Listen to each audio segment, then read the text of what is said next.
हाय, हमने लास्ट या previous lecture में देखा था कि वेक्टर क्वांटिटी क्या होती है, स्केलर क्वांटिटी क्या होती है, वेक्टर्स के टाइप क्या होते हैं, जैसे zero vector, unit vector, collinear vector, coplanar vector, negative vectors, ये सारी क्वांटिटी देखा था। हमने साथ ही डिफरेंस देखा था, डिस्प्लेसमेंट एंड डिस्टेंस में क्या डिफरेंस होता है, साथ ही साथ स्पीड एंड वेलोसिटी में क्या डिफरेंस होता है ये भी देख लिया था। हमने बेसिक कॉन्सेप्ट पढ़े थे प्रीवियस लेक्चर में।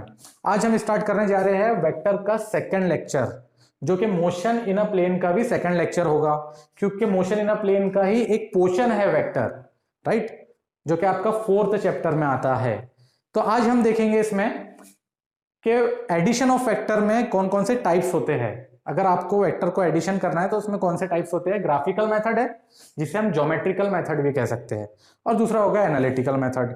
नाम में ही चीजें छुपी होती है। मैं हमेशा कहता हूं ग्राफिकल मेथड मींस जो आप ग्राफ से बनाओगे, आप जिसे ड्रॉ करके बनाओगे, राइट, वो मेथड कहलाएगा आपका ग्राफिकल मेथड।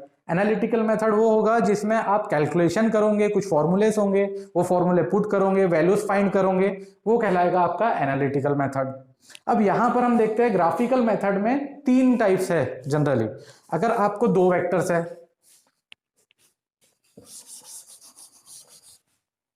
पहले देख लेते हैं इसमें तीन टाइप्स कौन कौन से हैं।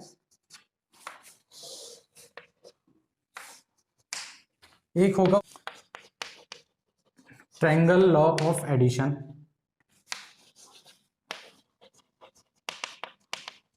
दूसरा आता है पैरेललोग्राम लॉ ऑफ एडिशन,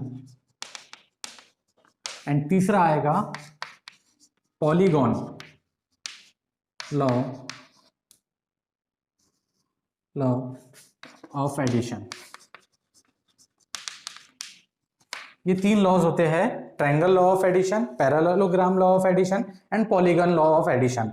ये जो दो क्वांटिटी, अगर दो वेक्टर है, टू वेक्टर्स है, दोनों में एडिशन करना है तो triangle law of addition apply होगा। यहां पर भी दो वेक्टर क्वांटिटी है तो यहां पर भी अप्लाई होगा parallelogram law of addition. And यहां पर मोर देन टू यानी 3, 4, 5, 6 ऐसी कुछ वेक्टर क्वांटिटीज है, उनको हमें एडिशन करना है, तब अप्लाई होगा polygon law of vector addition. Clear है ये तीनों भी। तो हम ये दोनों को पहले देखते हैं। इन दोनों में क्या होता है कि दो वेक्टर्स रहे तो हम दो वेक्टर्स को दो तरीके से सॉल्व कर सकते हैं। उस पर हम ट्रायंगल लॉ ऑफ एडिशन भी अप्लाई कर सकते हैं and parallelogram law of addition भी अप्लाई कर सकते हैं। जैसे एक मुझे वेक्टर गिवन है ए वेक्टर को हम ऐसे डिनोट करेंगे, या ए बार भी लिख सकते हैं या ए एरो भी लिख सकते हैं, राइट। देन ए वेक्टर है और दूसरा वेक्टर मुझे गिवन है इस तरीके से B vector, right, B vector given है। और ये जो बी वेक्टर है एक एंगल पे है जो कि थीटा है, ये एंगल है। दोनों को मर्ज कर सकता हूं मैं, या इसको मैं यहां ले जाके यहां शिफ्ट कर दूंगा, या इसको इधर शिफ्ट कर दूंगा। मैं इसे शिफ्ट करूंगा। शिफ्ट में ए वेक्टर को जैसे कि वैसे रहने देता हूं। देन ये वेक्टर को मैं यहां शिफ्ट कर सकता हूं, है ना, इस तरीके से एंगल बनाएगा। यहां के अलावा पैरेललोग्राम के अकॉर्डिंग मैं यहां भी शिफ्ट कर सकता हूं, इसे इस तरीके से भी शिफ्ट कर सकता हूं। ये हो जाएगा वेक्टर बी। यहां भी शिफ्ट कर सकता हूं, यहां भी शिफ्ट कर सकता हूं। मैंने यहां शिफ्ट कर लिया, ये हो गया वेक्टर ए एंड ये हो गया वेक्टर बी। ये एंगल क्या था? ये एंगल आपका थीटा था, राइट। ये एंगल क्या था? थीटा था। ये थीटा एंगल पे मैंने बी को शिफ्ट कर दिया। देन यहां पर ट्रायंगल लॉ ऑफ एडिशन क्या कहता है वो देख लीजिए। जब स्टार्टिंग पॉइंट कोई भी चीज को जब हम ऐसे लिखते हैं, ये देखिए, ये एक के पीछे एक चीजें जुड़ी हुई है ना। ये देखिए, इसकी जो दुम है, इसका जो हेड है, ये हेड आगे है, फिर दुम हेड, फिर दुम हेड, इस तरीके से आगे जा रहा है। मतलब आप देखकर बता सकते हैं सीक्वेंस। देखिए, ये चीज आगे गया वेक्टर, फिर उसके आगे दूसरा वेक्टर, उसके आगे। अगर ये ऐसा होगा तो ये कुछ एबनॉर्मल सा है ना। अगर ये चीज ऐसी होती है या फिर ये ऐसी होती है तो ये भी कुछ एबनॉर्मल सी है।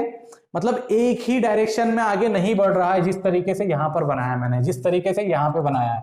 तो आपको सिंपल एक ही डायरेक्शन में आगे बढ़ते हुए बनाना है। तो यहां पर तो दो ही वेक्टर्स है, तो दोनों वेक्टर को हम कैसे बनाएंगे? ट्रायंगल लॉ में एक के आगे एक के पीछे एक, ऐसा बोल सकते हैं। ये देखिए, पहला इधर गया, फिर दूसरा यहां से निकल के इधर गया, ये डायरेक्शन हो गया। तो हमें ये करना है, जब ऐसी सिचुएशन आती है तो हमें इसे ट्रायंगल बना देना है। तो हम क्या करेंगे, एक स्टार्टिंग पॉइंट और एंड पॉइंट को जोड़ देंगे। स्टार्टिंग पॉइंट बोले तो ये हो गया, एंड पॉइंट बोले तो ये हो गया। यहां से ऐसा गया, फिर यहां से ऐसा गया। स्टार्टिंग पॉइंट ये था, एंड पॉइंट ये हो जाएगा। ये दोनों को जोड़ दिया राइट। इसका डायरेक्शन भी स्टार्टिंग टू एंड रहेगा। डायरेक्शन क्या रहेगा, स्टार्टिंग से होके एंड पे जाएगा, ये होगा इसका डायरेक्शन, राइट। तो ये मिला मुझे एक तीसरा वेक्टर। मैंने क्या किया, स्टार्टिंग एंड एंड पॉइंट को जोड़ दिया, उसका डायरेक्शन भी स्टार्टिंग टू एंड जाएगा, वो कहलाएगा हमारा तीसरा वेक्टर। देन तीसरा वेक्टर को हम डिनोट करेंगे आर से, वेक्टर आर। ये होता है रिजल्टेंट, मतलब इसकी वैल्यू एंड इसकी वैल्यू दोनों को मर्ज करके जो वैल्यू मिलेंगी वो कहलाएगा रिजल्टेंट। रिजल्टेंट का एक सिंपल डेफिनेशन दे देता हूं मैं, कि एक फोर्स है, एक बॉडी है, ये एक बॉडी है, इस पर बहुत सारे फोर्सेस अप्लाई हो रहे हैं अलग अलग डायरेक्शन में, ठीक है। तो जहां पर ज्यादा फोर्स अप्लाई होगा उस डायरेक्शन में वो बॉडी मूव करेगी, राइट। यहाँ पर अगर 10 न्यूटन है और यहाँ पर 5 न्यूटन है, यहाँ पर 2, यहाँ पर 2 है, बॉडी कहाँ मूव करेगी, इस डायरेक्शन में मूव करेगी। लेकिन 10 न्यूटन की वजह से मूव करेगी क्या, नहीं, उसको अपोज करने वाला ये 5 न्यूटन है। मैं एग्जांपल के अंदर में ये दोनों फोर्सेस हटा ही देता हूं अगर, तो यहाँ पर आपको और इजी हो जाएगा। यहाँ पर 5 न्यूटन, यहाँ पे 10 न्यूटन है। 10 न्यूटन जहां पे ज्यादा फोर्स है वहां पर बॉडी मूव होगा, सरकेगा, लेकिन 10 न्यूटन की वजह से सरकेगा क्या, नहीं, 5 न्यूटन की वजह से, क्योंकि ये 5 न्यूटन क्या हो रहा है, इसको काट दे रहा है। 10 न्यूटन में से 5 न्यूटन कट जाएगा, तो यहाँ पे सिर्फ 5 न्यूटन की वजह से बॉडी आगे बढ़ेगा, ये डिफरेंस होता है। तो ये होता है, तो इन दोनों फोर्सेस का रिजल्टेंट कितना आ रहा है, 10 - 5 कितना आ रहा है, 5 न्यूटन। तो बॉडी कितने न्यूटन की वजह से आगे बढ़ रहा है, सिर्फ 5 न्यूटन की वजह से, वो होता है रिजल्टेंट। सारे फोर्सेस का हमने कैलकुलेशन किया, प्लस माइनस जो भी होगा, और उससे हमें एक रिजल्टेंट फोर्स मिला। मतलब वो पूरे सिस्टम पे जो एक फोर्स अप्लाई होने वाला है सारे फोर्सेस का मिला के, वो कहलाएगा रिजल्टेंट। तो यहां पर हम देखेंगे कि ये फोर्स होता है resultant. Vector A plus vector B को किया तो हमें एक रिजल्टेंट मिल गया।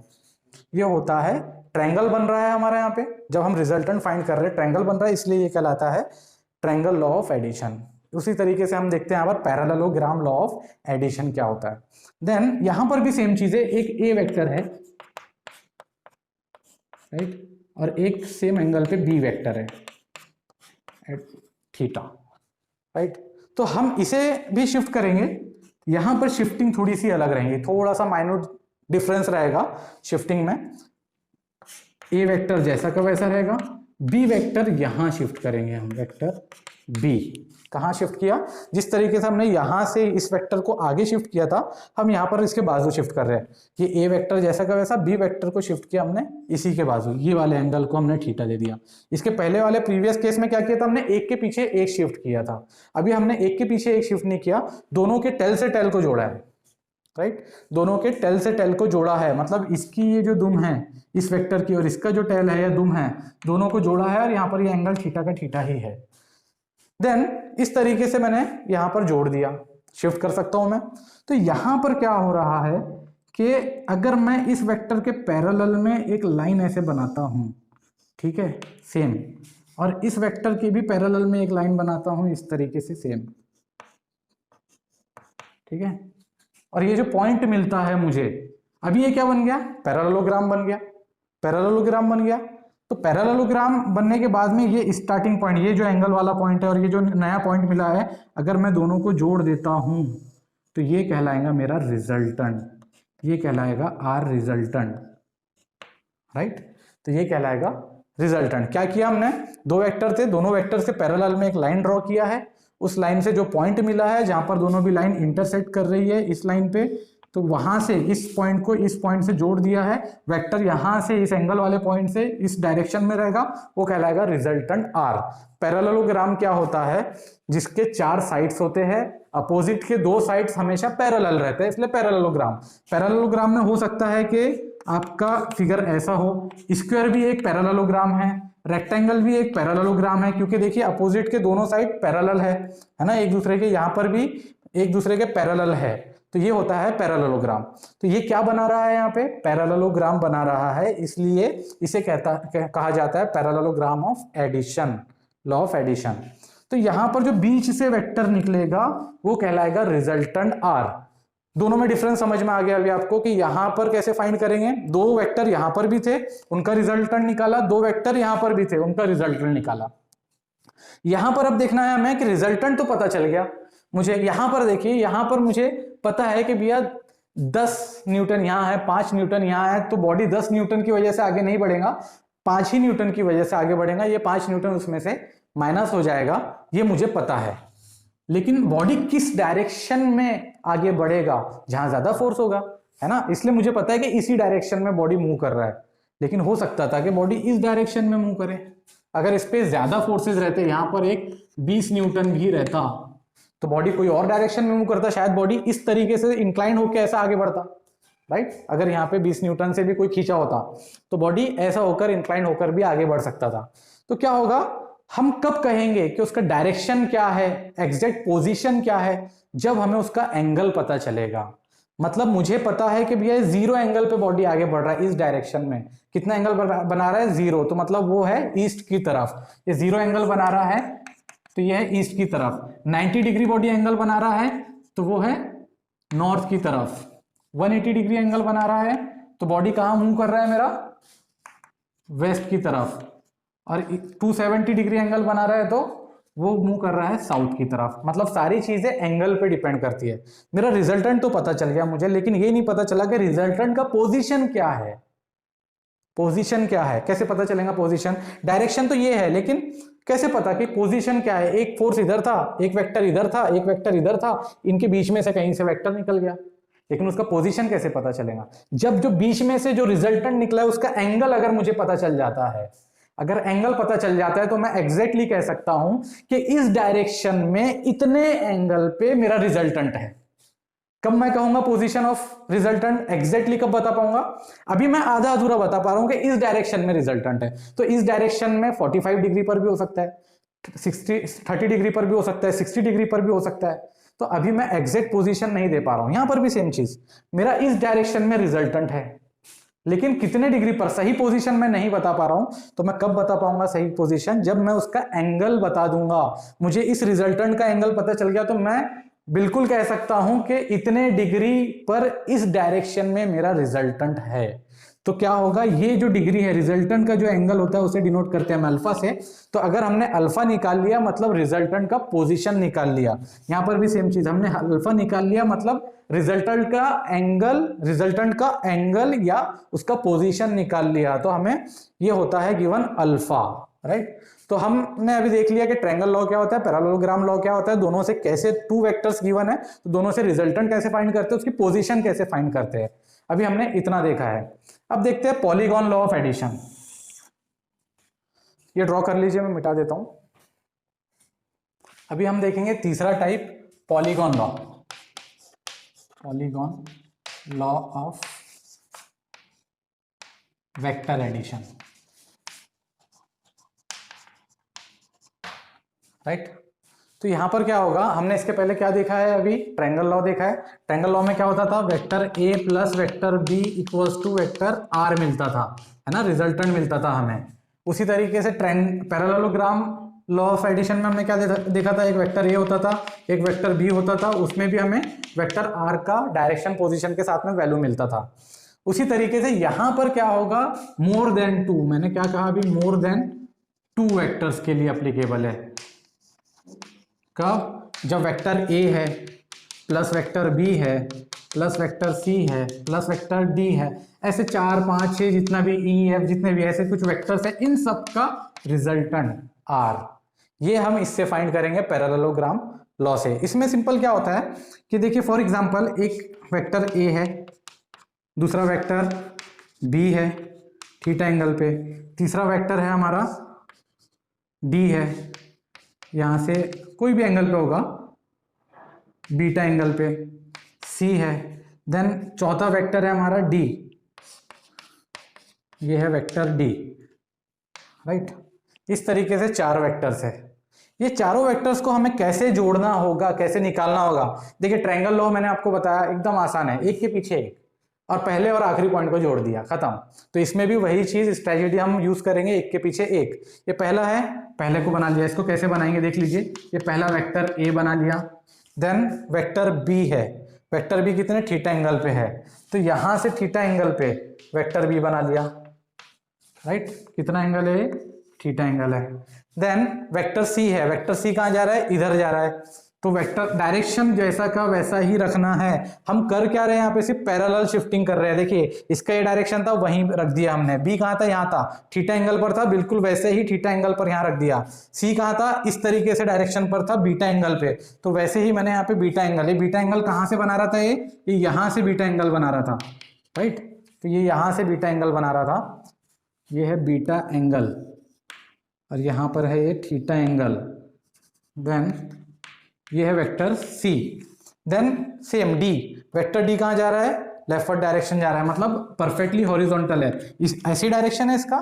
तो ये मैंने बना लिया अभी वेक्टर डी, राइट, ये बना लिया वेक्टर डी।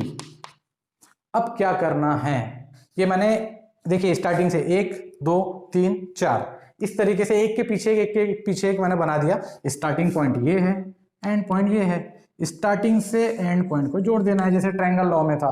सेम स्ट्रेटजी है, सिर्फ यहां पर क्या है, 2 से ज्यादा वेक्टर्स है, ये कहलाएगा आर, खत्म। स्टार्टिंग से एंड डायरेक्शन में रहेगा इसका आर, रिजल्टेंट रहेगा। तो क्या हो जाएगा, ये सबका ओवरऑल फोर्स क्या है, ये है, ये एंगल।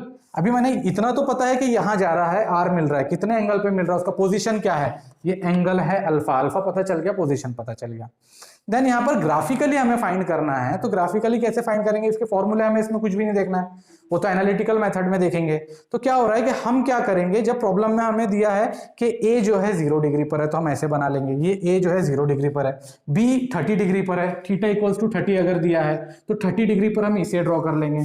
फिर उसके बाद में बीटा जो गिवन है, यहां से आगे अगर 120 डिग्री गिवन है हमें बीटा, अगर 120 तो 120 डिग्री हॉरिजॉन्टल से 120 डिग्री पर सी बना लेंगे। एंड ये लेफ्टवर्ड डायरेक्शन में 0 डिग्री या 180 डिग्री बोल सकते हैं, लेफ्टवर्ड डायरेक्शन 180 डिग्री दिया है तो परफेक्टली हॉरिजॉन्टल है, तो ये इसे हम परफेक्टली हॉरिजॉन्टल बना लेंगे। ये इस तरीके से हम बराबर सही एंगल लेके बना लेंगे, पहले से आखिरी को जोड़ देंगे और ये एंगल को मेजर कर लेंगे कोई भी डिवाइस से, है ना।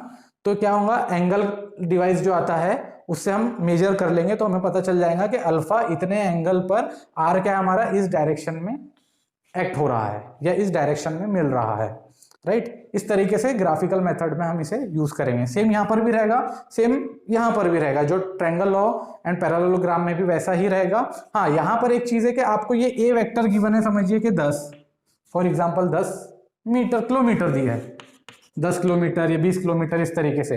तो अब इसका लेंथ भी आपको कंसीडर करना होता है कि 1 सेंटीमीटर, इसके लेना होता है 1 किलोमीटर, जो भी यहां पर यूनिट गिवन है, ठीक है, 1 सेंटीमीटर इक्वल्स टू 1 किलोमीटर। तो आप क्या करोगे, बी वेक्टर अगर आपको गिवन है, वेक्टर बी दिया है 20 किलोमीटर, वेक्टर सी दिया है आपको 40 किलोमीटर, एंड वेक्टर डी दिया है आपको 15 किलोमीटर, राइट। तो आप क्या करोगे, इसमें अज्यूम करोगे कि 1 सेंटीमीटर इक्वल्स टू 1 किलोमीटर है। तो डेफिनेटली जब ये 10 दिया है आपको, तो आपको 10 सेंटीमीटर ड्रॉ करना पड़ेगा। आप 10 सेंटीमीटर ड्रॉ करोगे ए को इस डायरेक्शन में। देन 30 डिग्री एंगल पे आप बी को ड्रॉ करोगे, कितना ड्रॉ करोगे, बी गिवन है 20 किलोमीटर, मतलब 20 सेंटीमीटर ड्रॉ करोगे। ये लाइन आप कितनी रहना चाहिए आपकी, 20 सेंटीमीटर, क्योंकि 20 किलोमीटर है।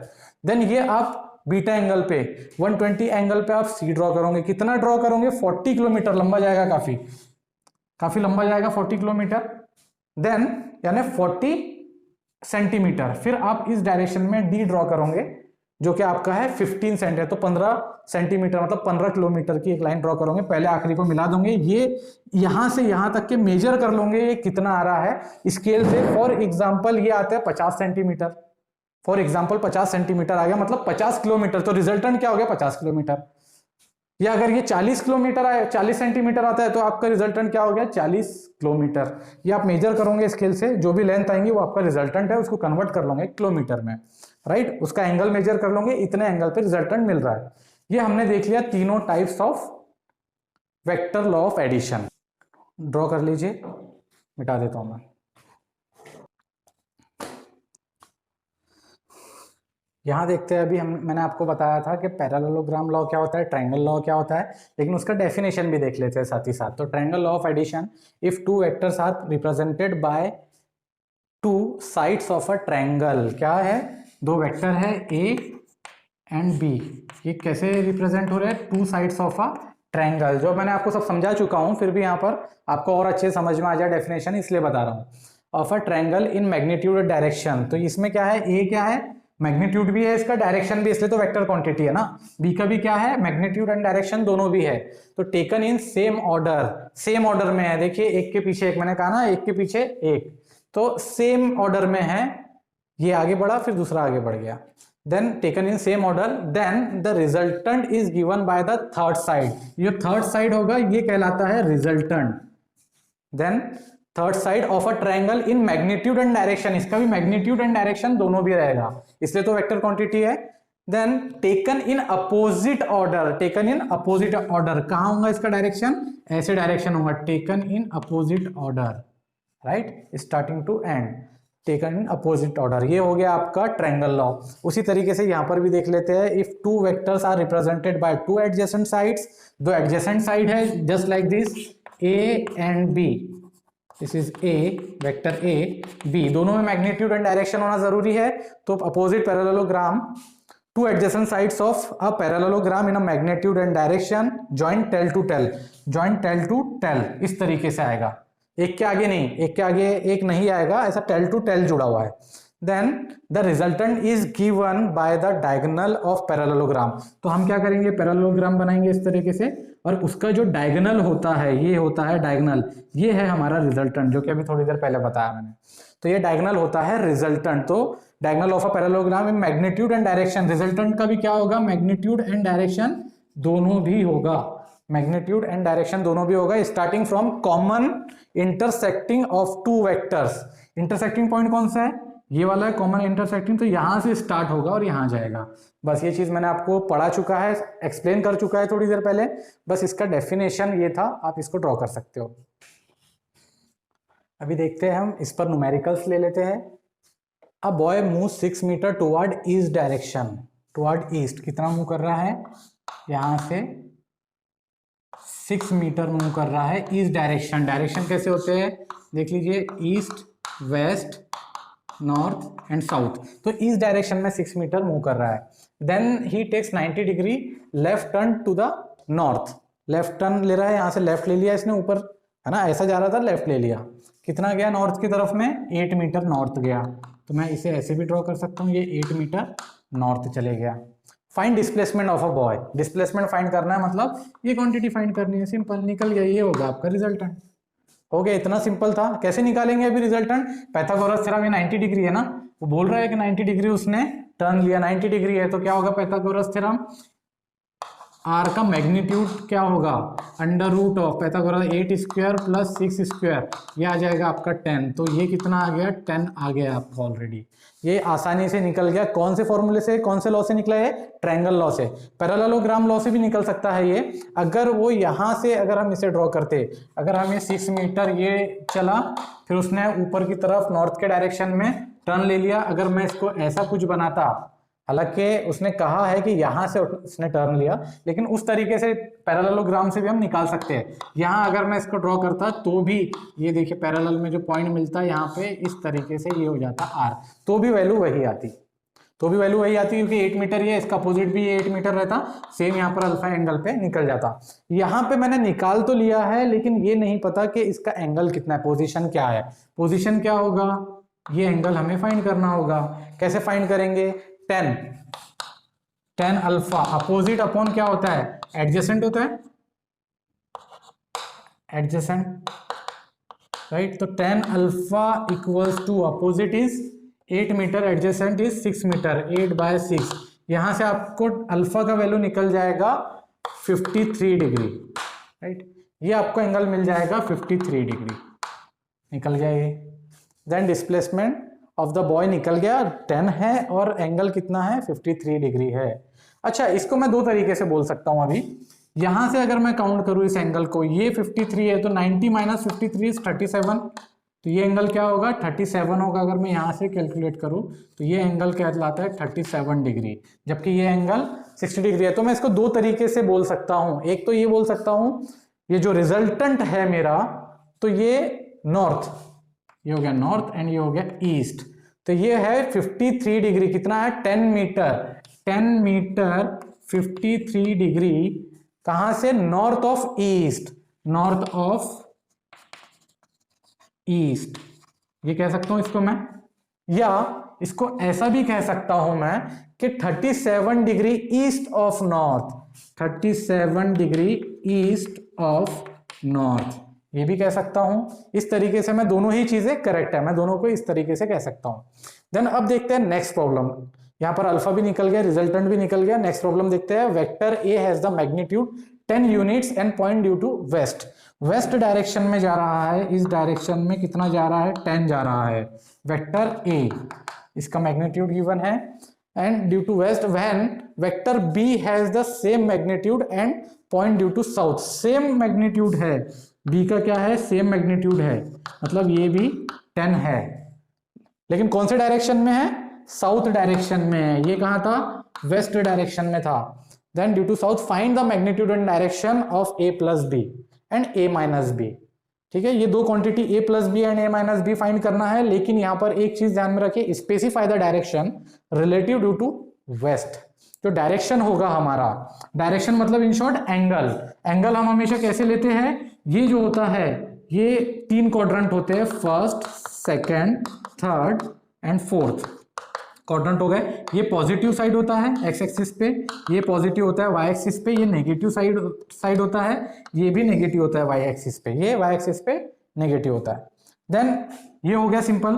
अब यहां पर जब एंगल, ये एंगल अगर है तो ये 0 डिग्री है, ये एंगल 45 डिग्री, ये 90 डिग्री, ये और बढ़ के आएगा है ना 135 डिग्री, फिर ये आ जाएगा आपका 180 डिग्री, फिर ये आता है 270 डिग्री, फिर ये आता है 360 डिग्री। इस तरीके से होता है। तो एंगल की काउंटिंग हमेशा कैसे होती है, एंटी क्लॉकवाइज होती है। कैसे गिनते हैं हम एंगल को, एंटी क्लॉकवाइज। तो हम हमेशा एंगल इस तरीके से गिनते हैं, एंटी क्लॉकवाइज, है ना। तो यहां पर अगर ये एक एंगल, एक फोर्स है, कंसीडर कीजिए, तो इसका एंगल क्या होगा जब मैं इसे ऐसे गिनता हूं। कंसीडर कीजिए 45 है यहां से, ठीक है, यहां से ये 45 है, तो इसका एंगल यहां से कितना होगा, 135 होगा। तो मैं ये कह सकता हूं कि ये जो रिजल्टेंट है, ये एक फोर्स है, तो इसका एंगल 135 है, ना कि 40 है। मैं इसका एंगल क्या बताऊंगा, 135 बताऊंगा, क्योंकि तरीका क्या है, एंटी क्लॉकवाइज गिनने का है, राइट। लेकिन अगर मैं इस एंगल से यहां से अगर गिन रहा हूं इसे, तो 45 आ रहा है, लेकिन ऐसे गिन रहा हूं तो 135, और ऐसे गिन रहा हूं क्लॉकवाइज में गिन रहा हूं तो 45 आ रहा है। तो हम हमेशा एंटी क्लॉकवाइज में गिनेंगे। लेकिन इसने क्या कहा है, specify the direction relative to west. West से हमें डायरेक्शन लेना है, मतलब वेस्ट बोले तो यही हो गया वेस्ट, ये वेस्ट है, ये ईस्ट है, तो ये वेस्ट से मुझे डायरेक्शन लेना है। मतलब मुझे एंगल कहां से कैलकुलेट करना है, हमेशा करते कहां से, एंटी क्लॉकवाइज करते हैं। अभी मैं क्लॉकवाइज डायरेक्शन लूंगा, वेस्ट से डायरेक्शन निकालना है, ये पूछ रहा है। देन अभी देखते हैं क्या करना है। एक चीज तो क्लियर है कि ये दिख रहा है हमें कि ये एग्जैक्टली वेस्ट गया है, ये एग्जैक्टली साउथ गया है ना, वेस्ट ऑफ साउथ या साउथ ऑफ वेस्ट ऐसा नहीं गया, ये एग्जैक्टली वेस्ट और ये साउथ, मतलब ये एंगल 90 डिग्री होगा, ये हमें दिख रहा है। तो शॉर्टकट में आपको बता दूं रिजल्टेंट कैसा आएगा। यहां से आपने बनाया, यहां से ऐसे बनाया, ये पॉइंट मर्ज हुआ, यहां से आपका रिजल्टेंट मिल गया रिजल्टेंट आर, है ना। इसका एंगल जिसके कॉन्सेप्ट को डायरेक्ट बता देंगे 45 डिग्री रहेगा, क्योंकि दोनों का 10-10 है, 10 यूनिट ये है, 10 यूनिट ये है, ए एंड बी 10-10 यूनिट है, दोनों की इक्वल लेंथ है। ये एक्चुअली एक स्क्वायर बन गया है, ये एक स्क्वायर बन गया है। देन ये स्क्वायर बन गया, इसलिए 45 डिग्री रहेगा यहाँ पर, है ना। और स्क्वायर बन गया तो ये वाली लेंथ भी 10 है, ये भी 10 है, तो ये भी हम आराम से निकाल सकते हैं। कैसे निकालेंगे आर, पाइथागोरस थ्योरम से। आर का मैग्नीट्यूड कैसे निकालेंगे, under root of 10 square plus 10 square, then under root of 200 square, then under 10 root 2, ऐसे लिख सकते हैं इसको, है ना, 10 रूट 2 लिख सकते हैं। देन ये हो गया मैग्नीट्यूड ऑफ आर। ये क्वांटिटी क्या आ गई आपकी आर इक्वल्स टू 10 रूट 2। ये हो गया ए प्लस बी निकाल लिया हमने, ए प्लस बी, इसका रिजल्टेंट निकाल लिया। अब क्या बोल रहा है, ए माइनस बी भी कह रहा है। ए माइनस बी कैसे निकालेंगे, ए माइनस बी मतलब ए आपका ये है ना, एंड बी आपका नीचे था, बी आपका कहां था, नीचे था, तो हम बी का नेगेटिव वेक्टर लेंगे। ये ए आपका यहां था ए, और बी कहां होगा, इसके अपोजिट होगा बी, यानी बी पहले नीचे था तो ऊपर आ गया नेगेटिव वेक्टर, ए माइनस बी फाइंड करना है। तो सेम यहां पर भी चीज रहेगी, इसको मर्ज करेंगे, ये पॉइंट मिला यहां से यहां तक के, ये हो जाएगा आर। आर कैसे निकाले हमने, इस तरीके से फॉर पाइथागोरस से हमने आर निकाल लिया। ये भी 10 है, ये भी 10 है, ये भी 10 है, तो यहां से हमने r निकाल लिया, r इसका भी उतना ही आएगा। बस ये है कि दोनों का r सेम आया, इसको r डैश दे देते हैं। तो r डैश यानी a प्लस बी का जो रिजल्टेंट था r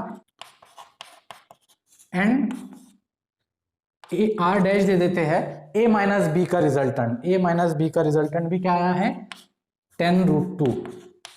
मतलब दोनों का मैग्नीट्यूड सेम है लेकिन डायरेक्शन सेम है क्या? डायरेक्शन देखिए, ये वाला रिजल्टेंट इधर जा रहा है और ये वाला रिजल्टेंट इधर जा रहा है। एक रिजल्टेंट ऐसा है और एक रिजल्टेंट ऐसा है। r इस तरीके से है और r डैश इस तरीके से है, राइट? तो क्या करेंगे इसमें, दोनों का मैग्नीट्यूड सेम होगा लेकिन दोनों के रिजल्टेंट का मैग्नीट्यूड सेम होगा लेकिन डायरेक्शन सेम नहीं है। डायरेक्शन सेम नहीं है, दोनों का भी डायरेक्शन सेम नहीं है। एक का डायरेक्शन अलग है, एक का डायरेक्शन अलग है। अब देखते हैं डायरेक्शन के लिए डिग्री निकालना है हमें। अल्फा पता चल गया तो दोनों का पता चल जाएगा डायरेक्शन क्या है। इसका अल्फा क्या है, ये अल्फा ये है 45 डिग्री। ये कितना होगा, इसने कहा स्पेशली कहा है कि वेस्ट से हमें एंगल लेना है, तो ये कितना है, ये भी 45 डिग्री पर है। तो नीचे के तरफ, वेस्ट से नीचे की तरफ 45 डिग्री एंगल पे r मिल रहा है। और r डैश कहाँ मिल रहा है हमें, ये देखिए ये वेस्ट है, वेस्ट से 45 डिग्री इस तरफ ऊपर की तरफ r मिल रहा है। अच्छा 45 डिग्री मैंने आपको डायरेक्ट लिखा दिया कि समझने वाली चीज है, 45 डिग्री है क्योंकि यहाँ पर स्क्वायर है। लेकिन अगर ऐसा नहीं होता तो ये एंगल चेंज हो सकता था। तो आप कैसे फाइंड करते हो एंगल को, 10 alpha equals to opposite upon adjacent, मतलब 10/10 ही आता, अपोजिट भी 10 एडजेसेंट भी 10, तो अल्फा इक्वल्स टू ऑटोमेटिकली 45 आ जाता, राइट? तो दोनों केस में वैसा ही मिलता था आपको अल्फा 45, लेकिन बस डायरेक्शन अलग है। ये क्लियर है कि a और b, a plus B and a minus B दोनों का मैग्नीट्यूड सेम निकला है रिजल्टेंट का, लेकिन दोनों के रिजल्टेंट का डायरेक्शन अलग अलग है। हालांकि एक ही एंगल पे 45 डिग्री है। देखिए यहां से वेस्ट से ये भी 45 डिग्री पर है और ये भी 45 डिग्री पर है, लेकिन ये थर्ड क्वाड्रेंट में है और ये सेकंड क्वाड्रेंट में है, राइट? ड्रॉ कर लीजिए। अभी हम देखेंगे वेक्टर के बारे में कुछ इंपॉर्टेंट पॉइंट कि vector addition obeys the commutative law, के वेक्टर का जो एडिशन होता है वो कम्यूटेटिव लॉ को ओबे करता है। क्या होता है कम्यूटेटिव लॉ, वो देखेंगे कि जैसा एक आपको एक वेक्टर a गिवन है इस तरीके से, right, and vector b given है इस तरीके से, ये हो गया b, ये हो गया a। आप इसको इस तरीके से लिखते थे हमेशा,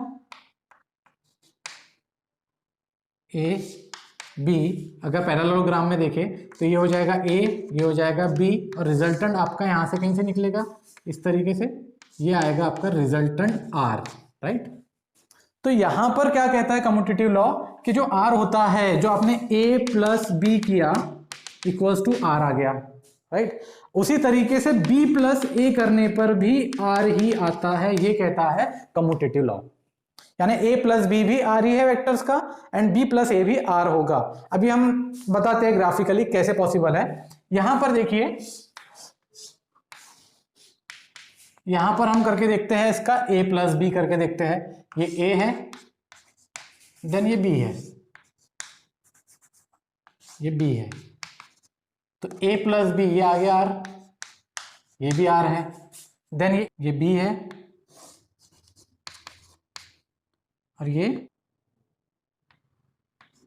a है, राइट? हमने क्या किया है, a को इधर बनाया, b को सेम, उसका एंगल सेम है, देख लीजिए ये b, ये b, ये a, ये a सेम बनाया। अब हम इसे क्या कर सकते हैं, थोड़ा शिफ्ट कर सकते हैं, है ना? शिफ्ट करके मैं इसको ऐसे लिख सकता हूं क्या, ये a जो है थोड़ा सा आगे बढ़ जाएगा, थोड़ा सा आगे बढ़ के किधर हो जाएगा, ये इस तरीके से, जो पहले ऐसा था ये और आगे बढ़ के ऐसा ड्रॉ कर सकता हूं मैं a को, है ना? ये बन गया a, वेक्टर a। और b क्या है, b जैसा का वैसा ही रहेगा, इस पॉइंट पर b जैसा का वैसा ही रहेगा, है ना? बस मैंने क्या किया है, जो मेरा पोजीशन था, पहले मेरा पोजीशन था a का यहाँ पे, है ना? ये पोजीशन था, मैंने उसको एक्सटेंड करके यहाँ बना दिया।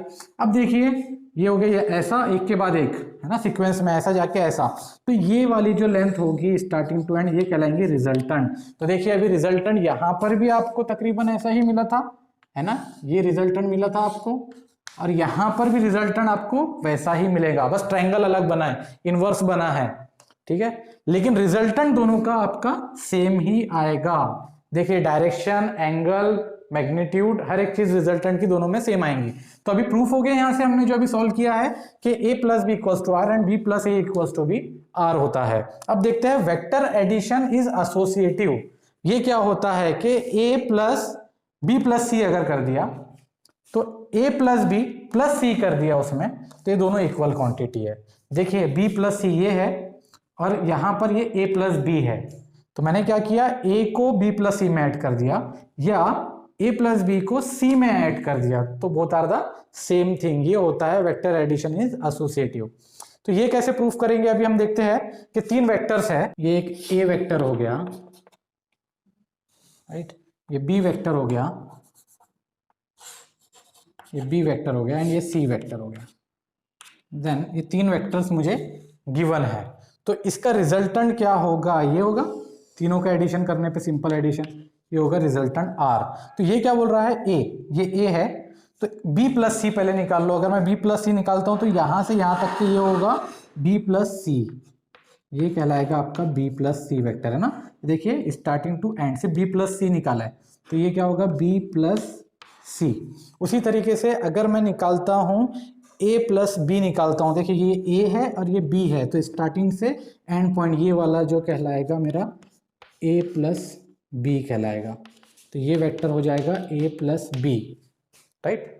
तो अगर मैं इसको सेपरेटली ड्रॉ करता हूं, ये a प्लस बी ले लेता हूं मैं, पहले ऐसे ले लिया मैंने a प्लस बी, तकरीबन ऐसा ही है एंगल, इसका a प्लस बी ले लिया, ये वाला a प्लस बी ले लिया एंड उसमें मैंने ऐड कर दिया c, उसमें मैंने ऐड कर दिया c, तो मेरा रिजल्टेंट क्या होगा, ये होगा रिजल्टेंट। उतना ही आ रहा है, वैसा ही डायरेक्शन, वैसा ही मैग्नेट, सारी चीजें वैसी आ रही है, सिर्फ शिफ्टिंग लग रहा है यहाँ पे, राइट। तो ये होगा मेरा वेक्टर r, राइट।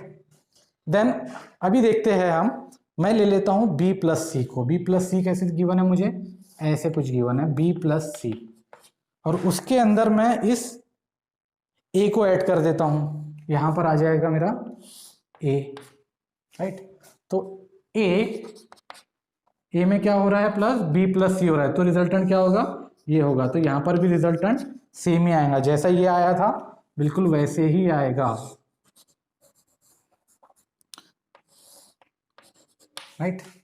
तो क्या हो रहा है कि हमने जब a प्लस बी प्लस सी किया तो भी रिजल्टेंट यही, हमने जब a प्लस बी सी किया तो भी रिजल्टेंट यही होगा। ड्रॉ कर लीजिए, ये होता है vectors addition is associative, associative है वेक्टर एडिशन। अभी हम देखेंगे अगले लेक्चर में इसके आगे क्या और न्यूमेरिकल्स लेंगे, कुछ और चीजें अच्छी अच्छी पढ़ेंगे इसमें, और कॉन्सेप्ट को और अच्छे से जानेंगे। Thank you.